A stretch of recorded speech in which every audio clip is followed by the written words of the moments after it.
তোমরা কোথায়? আমি চলে এসেছি। আয়শা দেখ, পিঙ্কি চলে এসেছে। তুই কি জানিস পিঙ্কি বুর্জ খলিফা কিনতে চলেছে? তুই কি জানিস বুর্জ খলিফায় পিঙ্কি আমাদেরও নিয়ে যাবে? হ্যাঁ, তুই কি জানিস আমাদের বোন পিঙ্কির মন অনেক বড়। হ্যাঁ চল এখন ঘরে যাই। আজকে আমি গরিব বলে আমাকে কেউ খেয়ালই করলো না। আয়শা আর সারা শোনো, ও হলো আমাদের কাজের মেয়ে জিনি। আরে হাই আয়শা আর সারা, তোমরা কেমন আছো?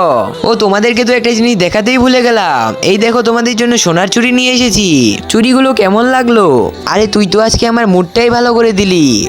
আরে এগুলো পরে তো আমাকে আরো সুন্দর লাগছে। ওয়াও, এদের বাড়ি তো অনেক সাজানো গুছানো। আরে প্রথমবার এত সুন্দর সাজানো বাড়ি দেখলে যা হয়। আমি ঘুমাবো কোথায়? আমি তো কোনো জায়গায় খুঁজে পাচ্ছি না। তুমি ওই বিছানাতে শুতে পারো। আচ্ছা ঠিক আছে। কত সুন্দর নরম বিছানাটা, প্রথমবার এমন বিছানায় শুবো। আরে বন্ধুরা, তোমাদের জন্য আমি জুস নিয়ে এসেছি।